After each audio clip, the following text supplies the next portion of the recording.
Hello,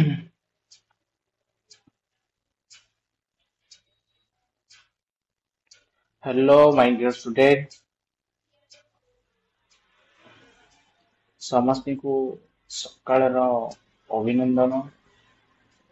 ଆଜିଠାରୁ ଏହି class ମାଧ୍ୟମରେ ଆମେ 2024 ମସିହାରେ ଯୋଉ ଆରଆଇ ଏକ୍ଜାମ ହେବାକୁ ଯାଉଛି ସେଥିପାଇଁ ପ୍ରତ୍ୟେକ ଚାପ୍ଟର ପାଇଛି କିଛି କିଛି ପ୍ରଶ୍ନ ସମାଧାନ କରିବା। ଯୋଉ ସମୟ ରଖିଛି ମୁଁ ଧାର୍ଯ୍ୟ କରିଛି ତମମାନଙ୍କ ପାଇଁ 10 ମିନିଟ ଭିତରେ କେମିତି 10ଟି କ୍ୱେଶ୍ଚିନ୍ ସମାଧାନ କରିବା। ସମସ୍ତ କ୍ୱେଶ୍ଚିନ୍ କିପରି କମ ସମୟ ଭିତରେ ସମସ୍ତ କ୍ୱେଶ୍ଚିନ୍ ସମାଧାନ କରିବା ବୁଝିପାରିଲ ନା ନାହିଁ ସେ ସମ୍ପର୍କରେ ଆଜିର ଏଇ କ୍ଲାସ ତମକୁ କୁହାଯିବ। ଆଉ କାହିଁ ଡେରି କରିବା, ଚାଲ ଆଜିର କ୍ଲାସଟିକୁ ଆରମ୍ଭ କରିଦେବା। ପ୍ରଥମ ପ୍ରଶ୍ନ କଣ ରହିଛି ସମାଧାନ କରିବା। ଆଉ ଆଜିର ଏଇ କ୍ଲାସରେ ଅନୁପାତ ସମାନୁପାତ ବିଷୟର ସମସ୍ତ ପ୍ରଶ୍ନ ରହିବ। ପିଲାମାନେ କ୍ୱେଶ୍ଚିନ୍ ଗୁଡାକ ବହୁତ ସହଜ। ଯଦି ଯୋଉମାନଙ୍କୁ ଏ କ୍ୱେଶ୍ଚିନ୍ ସଲ୍ଭ ହେଇପାରୁଛି ଯୋଉମାନଙ୍କ ଦ୍ୱାରା ସେମାନେ ମଧ୍ୟ এই ପ୍ରଶ୍ନକୁ ସମାଧାନ କରିକି ଉତ୍ତର ନିଶ୍ଚିତ କମେଣ୍ଟ ବକ୍ସରେ ଜଣାଇବେ। ଚାଲ ଦେଖିବା ପ୍ରଥମ କ୍ୱେଶ୍ଚିନ୍ କଣ ରହିଛି। ପ୍ରଥମ କ୍ୱେଶ୍ଚିନ୍ ସମସ୍ତେ ସ୍କ୍ରିନରେ ଦେଖିପାରୁଥିବ। ପ୍ରଥମ କ୍ୱେଶ୍ଚିନ୍ ତମମାନଙ୍କ ପାଇଁ ରହିଛି ଯେ ଦେଖ କିଛି ରେସିଓ ଦେଇଛି, which ratio will be the largest. କିଛି ରେସିଓ ଦେଇଛି, ସେ ରେସିଓ ଗୁଡାକ ମୁଁ ଲେଖୁଛି। ବୁଝିପାରିଲ ନା ନାହିଁ? ଦେଖ ଗୋଟେ ରେସିଓ ଅଛି 2/5, ଆଉ ରେସିଓ ଅଛି 3/4, ଆଉ ଗୋଟେ ରେସିଓ ଅଛି 5/6, ଆଉ ଗୋଟେ ରେସିଓ ଅଛି 9/10। ଏଇ ଯୋଉ ଚାରିଟା ରେସିଓ ଅଛି, ଚାରିଟା ଅନୁପାତ ଅଛି, କୋଉ ରେସିଓ ଟା ସବୁଠାରୁ ବୃହତ୍ତମ ଆମେ ବାହାର କରିବା। ଦେଖ ପିଲାମାନେ ମୁଁ ସମସ୍ତ ରେସିଓର ଲବରେ 10 ମଲ୍ଟିପ୍ଲାଏ କରୁଛି। ତେଣୁକରି ଏଠି 2 ଅଛି, 10 ମଲ୍ଟିପ୍ଲାଏ 20 ହେଇଯିବ। 3 ଅଛି, 10 ମଲ୍ଟିପ୍ଲାଏ 30 ହେବ। 5 ଅଛି, 10 ମଲ୍ଟିପ୍ଲାଏ 50 ହେବ। 9 ଅଛି, 10 ମଲ୍ଟିପ୍ଲାଏ 90 ହେବ। ଏବେ ଦେଖ କାଟିବି ଆମ ଆକୁ ହେଲା। ଆକୁ କୋଉଟା ଅଛି ଫ୍ରାକ୍ସନ ଅଛି, ମୁଁ ଆକୁ କୋଉଠି ପ୍ରକାଶ କରିବି ଇଣ୍ଟିଜରରେ ପ୍ରକାଶ କରିବି। ଦେଖ 5 ଚଉ 20, 5 4 କାଟିଲେ କେତେ 4 7 28, 28 5 4 5 20, ତାପରେ ଆଉ ଗୋଟେ ଏଇଟା କେତେ ଆସିବ 6 8 48, ଆଉ 2 0 2 0 20 7 18 23 ଆସିଲା। ଏଇଟା କେତେ ଆସିଲା 9 ଆସିଲା। ତାହେଲେ ଦେଖ ପ୍ରଥମେ ଯୋଉ ଫ୍ରାକ୍ସନ ର ଯେ ପ୍ରଥମ ରେସିଓର ବାହାରି ପଡିଛି ମୋର ଇଣ୍ଟିଜର ନମ୍ବର ପୂର୍ଣ୍ଣ ସଂଖ୍ୟାରେ ବାହାରି ପଡିଛି। ଦେଖ ଏଇଟା ଦେଖିପାରୁଛ କେତେ 4 ଅଛି, ଏଠି 7.5 ଅଛି, ଏଠି 8.3 ଅଛି, ଏଠି 9 ଅଛି। ତାହେଲେ ନିୟନ୍ତ୍ରଣ ଭିତରୁ କୋଉ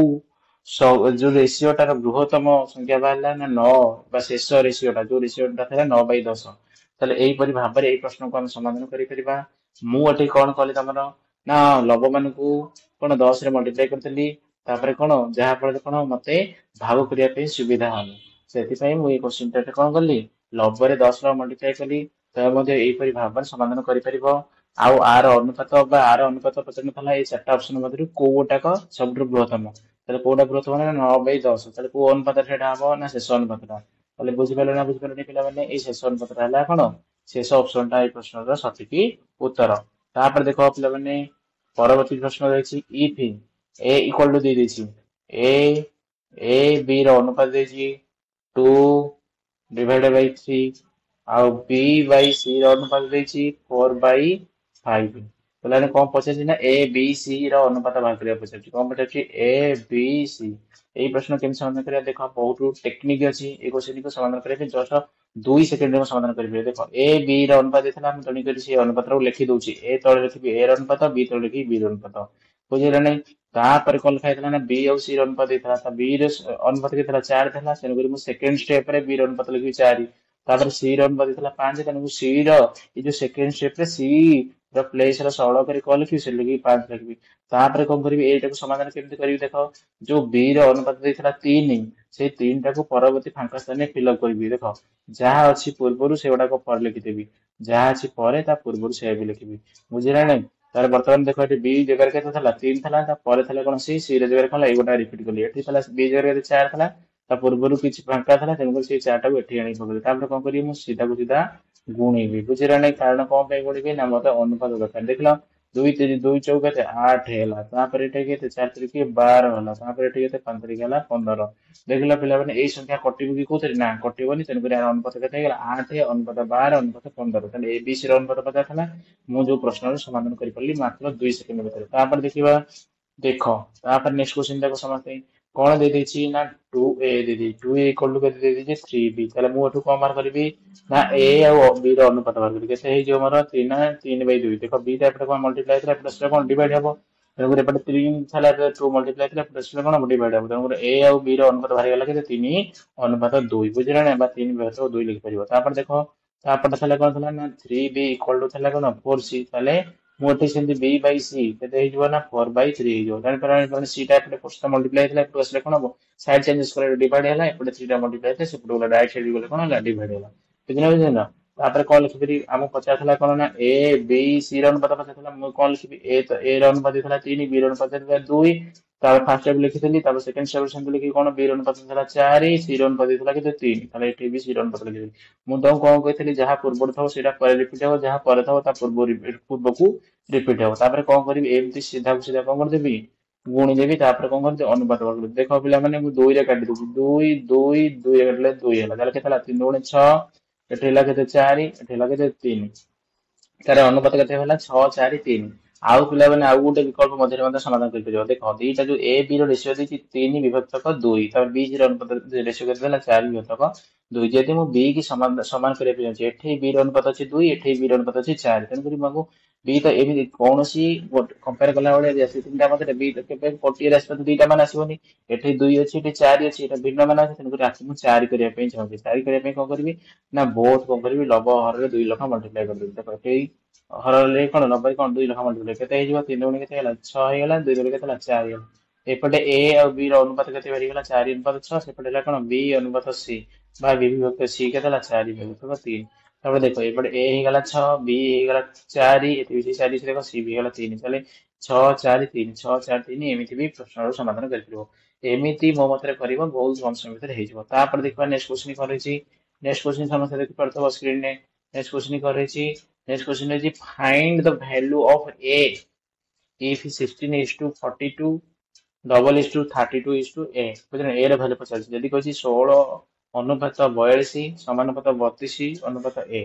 हुए ताले ए रे मान बाहर करो ताले केमि बाहर करिया आमे जानि अनुपात माने कोन विभक्त भग्नांश रे प्रकाश करि परि 16/42 समानुपात माने इक्वल दुईटा अनुपात जेतल परस्पर समान हो तेते बेले कोन है समानुपात आसीबो बुझला नै तनो 16/42 इक्वल टू केते हला 32 बाई केते हला ए हला तापर मु को करबी मु किछि करबिनी खाली कटाकटी करली देखो 16 काटले केते 32 के 2 हे जिवो 2 रेठी बयस 2 ने केते जो 84 हे जिवो ताले ए रे मान केते बारी गेला रे ए रे मान बारी केते बड़ 2 84 ताले এই प्रश्न करिया पे केते समय लागला मते 1 सेकंड लागला ताले এই प्रश्न देख परतो केते सहज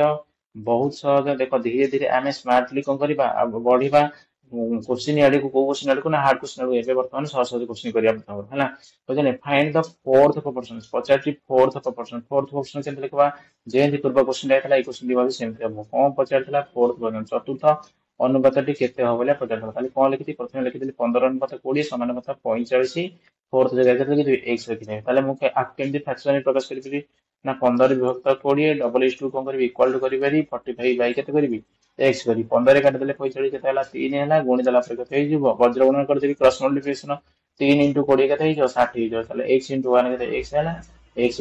x 1 एपटे 15 पकड़ केते अछि x अछि वज्र गुणन कर देले केते x 1 x 20 3 केते 60 ताले ए प्रश्न डबा चतुर्थ समान पत्र केते गेला 60 हे गेला बुझिला विवरणी केमति बहुत सहज ए प्रश्न समाधान करे पे कर रही ना प्रांत राशि द्वय रे गुणफल इक्वल टू कोन मध्यम राशि द्वय रे गुणफल देखो 15 x जेमति डायरेक्ट भी एमति करिबो 15 x इक्वल टू 20 केते 45 ताले x इक्वल टू केते हे जबो ना 20 केते 45 डिवाइडेड केते 15 15 केते 15 3 पॉइंट 23 केते ना 60 ताले जेतल चतुर्थ अनुपात पचार थबो बा चतुर्थ अनुपात माने प्रथम दिटा अनुपात द्वितीय दिटा अनुपात सहित कोन है सब समान हेले आमे केम ता मते संपर्क कोन ना प्रथम राशि आ चतुर्थ राशि रे गुणफल मध्यम राशि रे गुणफल सहित समान बोली जाइले एटा गोटे सूत्र तमे एटा को भी लिखि परिबो देखो तापर देखा find the cone median ratio of cone 9, 16 देखो तार 9 और 16 रे मध्यवर्ती बा मध्यवर्ती कोन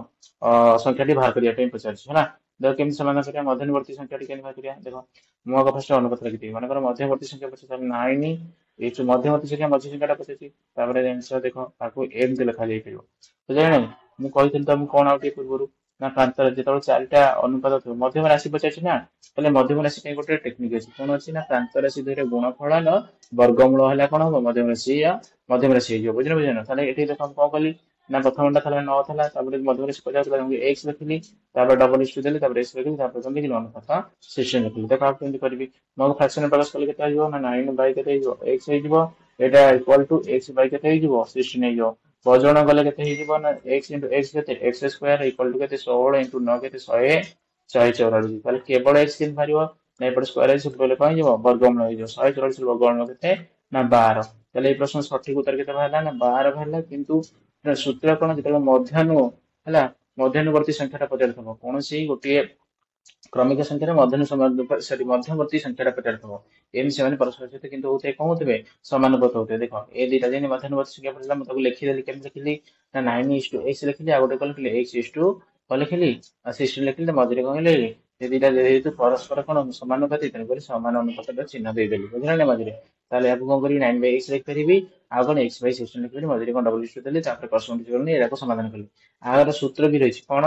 ना मध्यम राशि वर्ग इक्वल टू प्रांत राशि गुणफल बुझे ना नहीं ताले मध्यम राशि एक्स मध्यम राशि 50 था एक्स वर्ग मान एक्स स्क्वायर प्रांत राशि गुण था 9 था गोटे था कौन 16 बुझे ना ये दुटा गुणफल सहित सामान बोलिया मध्य राशि गई तापर देखा नेक्स्ट क्वेश्चन समस्त देखो if A and B divide 4500 बुझे बुझेनु ताले ए आ कौन बी को केते डिवाइड करा है ना 4500 डिवाइड करछि ताले पछाछि इन 2:3 कहा केउ रेशियो रे ना ए और बी को 2:3 रेशियो रे कौन डिवाइड करा है आउ से मानकर वैल्यू दे देछि केते 4500 ताले केमति बाहर करबी आमे जानछि कोन एटाला 2 एटाला 3 मानकर एटा 2 अनुपात एटा 3 अनुपात दुटा अनुपात मिसला पर केते 5 अनुपात 5 अनुपात केते हला 45 ताले एक अनुपात केते बाहरियो ना 45 विभक्त 5 5 नुआ केते 45 9 एक अनुपात केते 9 से 50 थला कोन how much amount will be get A B get बुझिले बी केते पाइबो ताले एक अनुपात जति 9 हला ताले 3 अनुपात केते हबो गुणन 3 कर देबी ताले 3 9 3 केते 27 बुझिले नै 27 100 हेगला चले এই প্রশ্ন সমাধান তুমি সমস্ত শিখি পাইলো না নাই জানি পাইলো না নাই সে কইতলা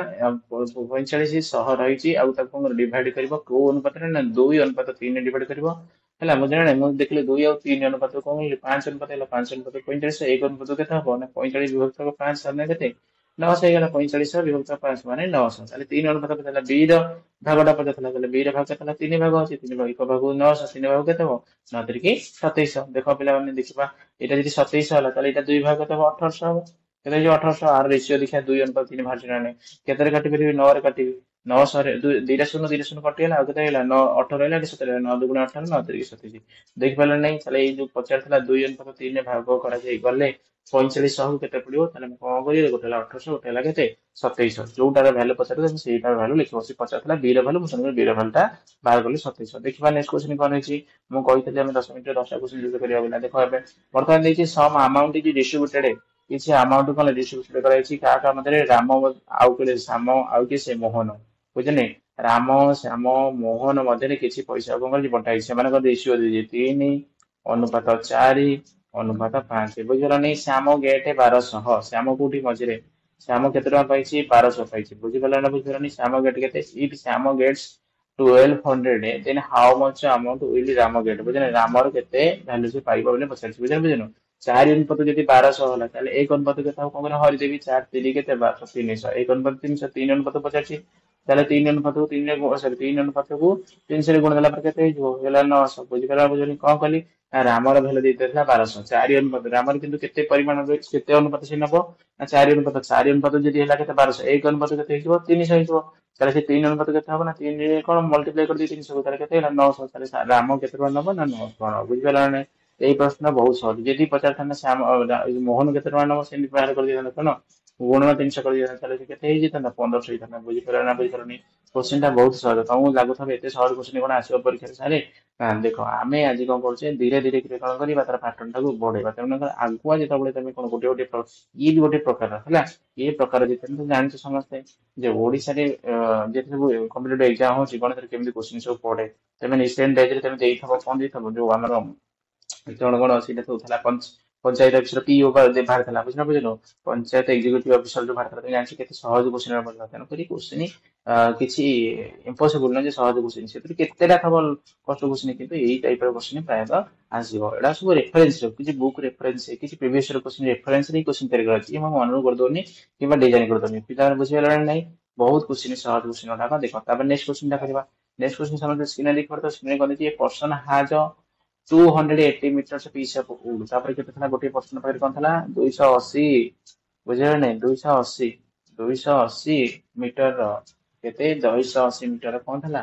वुड थिला बुझि परनी तापर कोन छी ना if the length of the smaller part is 70% कहछि स्मॉलर पार्ट रो भाग केते हला 70% 75% then the larger part रो लेंथ केते पजे बुझिले ना हमें जान से टोटल हला कोन टोटल 100% 100% वुड रो केते भाग अछि टोटल हला केते 28 2 2000 कोन सर 2000 को केते 280 मीटर चले आमे एक को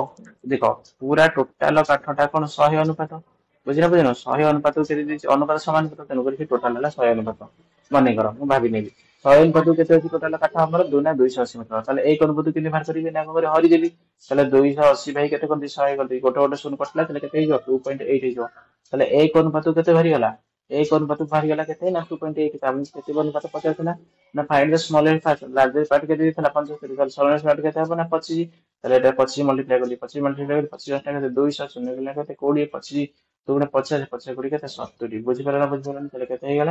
70 বুঝিলা নাই তাহলে এই যে স্মলর পার্টটা কেতে ହେଇଯିବ 70 ହେଇଯିବ দেখো না স্মলর পার্ট যদি 70 ହେଇଗଲା তাহলে লার্জর পার্ট কেতে ହେଇଯିବ না 70% বা 280 ରୁ 70 পড়ିଲା এটা ଆଉ କେତେ ରହିବ ଲାର୍ଜର ପାର୍ଟ କେତେ ରହିବ ଲାର୍ଜର ପାର୍ଟ ରହିବ 210 ରହିବ କେତେ ରହିବ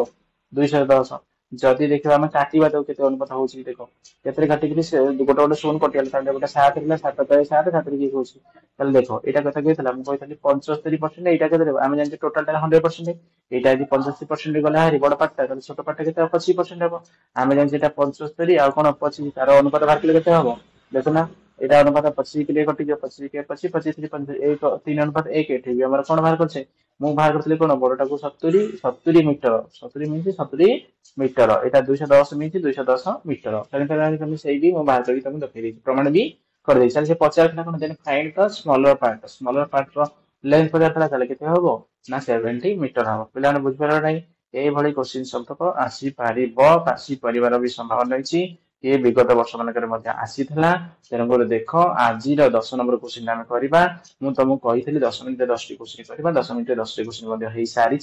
देख 10 मिनिट आपको 5 मिनिट कही जेहतु तुमको बुझाऊँ तेणुक समय तो निश्चित लगे ना देख कही if the ratio of angles of triangle बुझे नहीं गोटे त्रिभुजर एंगल मानक कोण मानक रेशियो देती है केतरा कोण थाई आम समस्त जाने बुझे नहीं गोटे त्रिभुजर 3टी कोण थाई कौन कौन ना ए बी सी जो त्रिभुज कर ना A B C लिखिदेली A B C मन कर सपोज ए कोण रेशियो देता 2 बी कोण रेशियो देता 3 सी कोण रेशियो देता 5 आम सब जाने गोटे त्रिभुजर 3 कोण समस्या 180 डिग्री के डिग्री 180 डिग्री তাহলে দেখো 2 অনুপাত এই সব কোন অনুপাত 2 অনুপাত 3 অনুপাত 5 5 10 10 অনুপাত কেতে আছে ଆମର 180 3 কোণ সমস্যা 180 তাহলে এই অনুপাত কেতে ହେଇଯିବ 18 ହେଇଯିବ से कौन पचार आमको सी पचार find the value of larger scale कौन जहार लार्जर रेशियो रही तार कौन लार्जेस्ट वैल्यू हम तेणु लार्जेस्ट रेशियो की सी रे रही केते रही ना 5 रही ताले एक अनुपात जदी 18 होला 5 अनुपात केते हो ना गुणी देबी बुझिरो ना 18 5 केते हेगला 90 हेगला पिला ने बुझ परला नै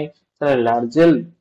लार्जर एंगल्स रही तार वैल्यू केते हिजो 90 डिग्री पिला ने बुझ परला नै देखो नेक्स्ट क्वेश्चन टा करदबा 12 नंबर ओहो 11 नंबर मिस हे बुझे नेक्स्ट क्लास रानी दबा हला देखो a farmer has some cows and some चिकेन्स बुझे गोटे कोर्स पाखे किसी थला कोन किसी काउ थला देखि परथो मु तुमको रहितो तुम टिके नकु मु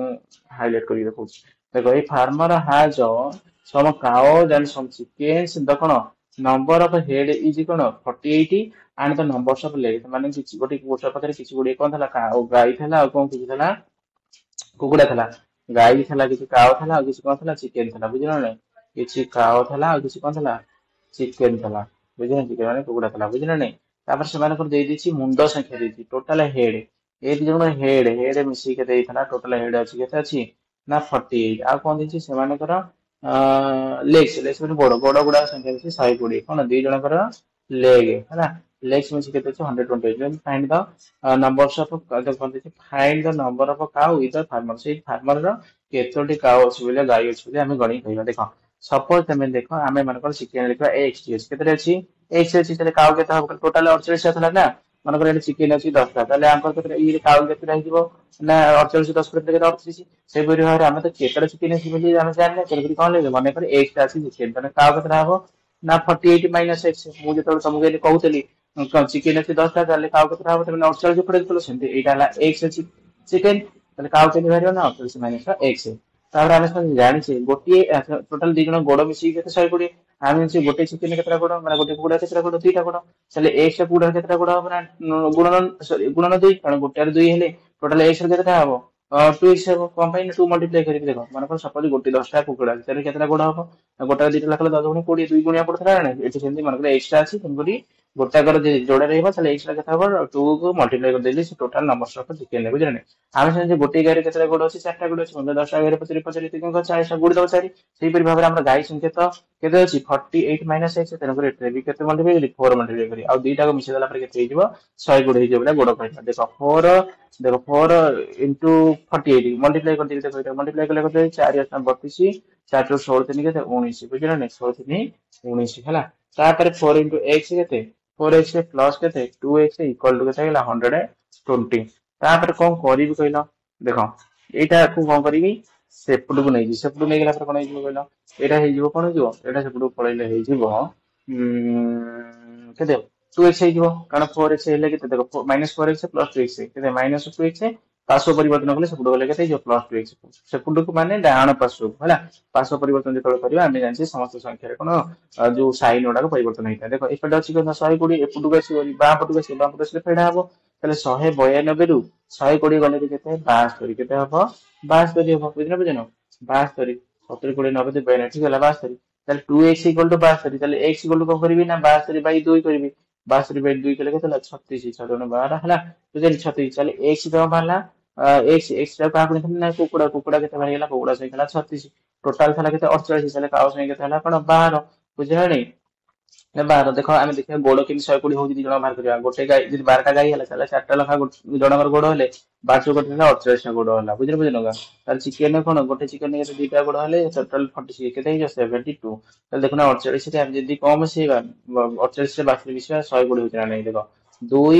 ଆଉ 8 2 8 10 ଶୂନ 1 4 5 5 7 12 ଦେଖିଲ 120 ହେଲା ନା ହେଲାନି ଆଉ ସେମାନଙ୍କର ଦେଖ ଗୋଡ ସଂଖ୍ୟା କେମିତି ଆମେ ଦେଖିବା ଗୋଡ ସଂଖ୍ୟା କେମିତି ବାହାର କରିଦେଲି ଯେ ମୁଣ୍ଡ ସଂଖ୍ୟା ବାହାର କଲେ 48 ହଉଛି ହେଲାଣି ଦେଖ ଏଠି ହେଲା 12ଟା ଗାଈର 12ଟା ମୁଣ୍ଡ ଏଠି ଚିକେନ ହେଲା 36ଟା ତାହେଲେ 36ଟା ଚିକେନ 36ଟା ମୁଣ୍ଡ 36 12 ମିଶିଲେ 48 ହେଲା ନା ହେଲାଣି ତାହେଲେ এই ପ୍ରଶ୍ନ କେତେ ସହଜ ତମେ ଜାଣିପାରୁଛ ମୁଁ କଣ କଲି ନା ଚିକେନ କୁ ନେଇଗଲି ମନେକର x ଟା ଅଛି ତାହେଲେ କାଉ କେତେ ହବ ନା ଟୋଟାଲ ଥିଲା 48 ନା ତାହେଲେ 48 ରୁ ସେଟା ଚିକେନ ଟା ଫେରଦେଲା ପରେ କାଉ ବାହାରିବ ସେଠି 48 ମାଇନସ 6 କରିଦେଲି ଚିକେନ ଗୋଟେ ଚିକେନ ଯୋଡେ ଗୋଡ ତାହେଲେ ଟୋଟାଲ x ଟା କେତେ ହବ 2 ମଲ୍ଟିପ୍ଲାଏ କରିଦେଲି ତାପରେ ଏପଟେ କଣ ହେଲା ନା ଗୋଟେ କାଉର ହେଲା କଣ 4ଟା ଗୋଡ ଟୋଟାଲ ଯେତିକିଟା କାଉ ହେଲା ସେଠି 4 ମଲ୍ଟିପ୍ଲାଏ କରିଦେଲି ଆଉ ଦିଟା ଗୋଡ ସଂଖ୍ୟା ମିଶିଲା ପରେ 120 ତାକୁ ସମାନ କରିଦେଲି ଚାଲେ ଫଟାଫଟ ବାହାରିଗଲା ତମେ ଜାଣିପାରୁଥିବ ପିଲାମାନେ ଦେଖ ପିଲାମାନେ ଆଜିର କ୍ଲାସ କେମିତି ଲାଗିଲା ନିଶ୍ଚିତ ତମେ କମେଣ୍ଟ ବକ୍ସ ରେ ଜଣେଇବ ହେଲା ବୁଝିଲ ନାଇଁ ଆଉ କଣ କରିବ ଦେଖ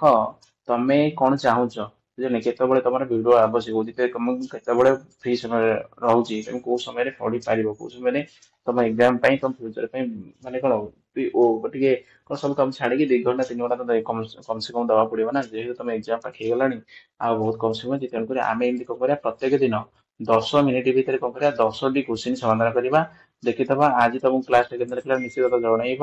ଆଉ ଦେଖିଥବ କେତେ ଗୁଡେ କୋଶ୍ଚିନ୍ ଆମେ କଣ କଲେ ସର୍ଟ ଟେକ୍ନିକ କେମିତି ସମାଧାନ କଲେ ଏଇଭଳିଆ ଧୀରେ ଧୀରେ ତମେ ଦେଖିଥବ ଯେମିତି ହେଲା ଗାଈ କୁକୁଡାକୁ ନେଇ ଗୋଟେ ଗଣେଶ ସମାଧାନ କରାହେଲା ଏଇପରି କୋଶ୍ଚିନ୍ ଗୁଡାକ ଆଗକୁ ଆସିବ ଧୀରେ ଧୀରେ କଣ ଆସିବ ତାର ଲେବୁଲ ବଢି ବଢି ଚାଲିବ ତେଣୁ ସମସ୍ତେ ସବୁଦିନ ଆସିକି ନିଶ୍ଚୟ କ୍ଲାସ ଦେଖ ତା ସହିତ କଣ ଡାଉଟ ରହୁଛି କୋଉଠି ନ ବୁଝି ପାଇଲ ବା କୋଉଠି ତମର ଆଉ କଣ ଚାହୁଁଛ ତମେ ଆଉ ନିଶ୍ଚିତ କମେଣ୍ଟ ବକ୍ସରେ ଜଣାଅ କଣ ତମେ ସେ ଜଣେଇଲେ କଣ ହବ ନା ମୁଁ ସେଇ ଅନୁସାରେ ତମକୁ ପ୍ରସ୍ତୁତ କରିବି ଭିଡିଓ ତାପରେ ମୁଁ ଦେଖୁଯିବି କଣ ପାଇଁ ନା ମୁଁ ଭିଡିଓ ପୋଷ୍ଟ କରିବି ତାପରେ ଦେଖିବି କମେଣ୍ଟ ବକ୍ସରେ କଣ ଆସୁଛି କଣ ଚାହୁଁଛନ୍ତି ଯୋଉମାନେ କ୍ଲାସ କୁ ଦେଖୁଛନ୍ତି ଶେଷ ପର୍ଯ୍ୟନ୍ତ ସେମାନେ କଣ ଚାହୁଁ ତାଙ୍କର କଣ ଦରକାର କମିଂ କ୍ଲାସ ରେ କଣ ଆସିଲେ କୋଉ ଚାପ୍ଟର କଲେ ତାଙ୍କୁ ଭଲ ହବ କୋଉଠି ଡାଉଟ ରହିଲା କଣ ହେଲା ମୁଁ ତାଙ୍କୁ ନିଶ୍ଚିତ ଗାଇଡାନ୍ସ କରିବି ପିଲାମାନେ ରହୁଛି ଧନ୍ୟବାଦ ନେକ୍ସଟ କ୍ଲାସରେ ଦେଖା ହବ